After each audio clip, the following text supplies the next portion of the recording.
India was once a nation that, despite following Nehru's infamous non-alignment movement, took dictation from the supposed superpowers. Well, the tables have turned, and today India knows to give it back to the ones attempting dictation in the language they understand. However, a cheetah must not run every race to prove its already proven speed. Hi and welcome to TFI English, the national socio-political analysis arm of the TFI Media Group. I'm your host Tanya, and if you haven't subscribed to the TFI English yet, please hit the subscribe button and also click on the bell icon to receive all the recent updates. Coming back to the story, in this video, let's discuss why India should not react to every whim and fancy of the West. India has risen onto the world stage. India today is witnessing an era of confidence and tough talk previously not known to Indian diplomacy earlier. Courtesy Prime Minister Narendra Modi's leadership and Dr. S. Jaishankar's Krishna diplomacy. With India giving back to the superpowers in a language they understand, India has successfully created a sense of fear among diplomatic circles around the world. The world which once dictated our internal policies today talk about India with respect. India has invested a lot into this and the world is watching this show now.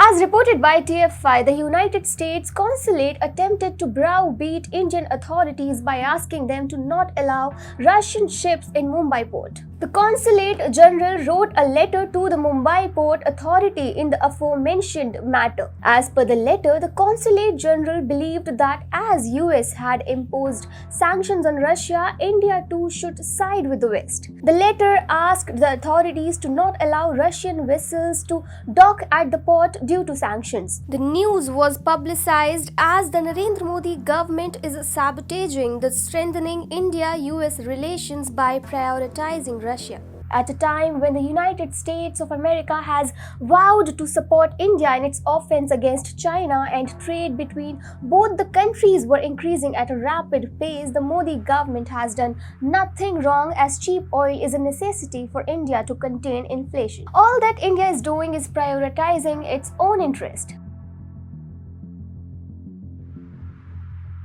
The Mumbai Port Authority had in turn written to the Directorate General of Shipping, who in turn sought the intervention of the External Affairs Ministry. Well, although India is prioritizing its interest over its pseudo-moral allies, the nation and its people are in no mood to tolerate the West's moral dictation. India on Wednesday gave a scathing response to the West. India took objection in the concerned matter and asserted that it is now New Delhi's sovereign rights to deal with global partners in the national interest. As per reports, New Delhi has decided to not deny permission to ships from any particular country from entering its ports.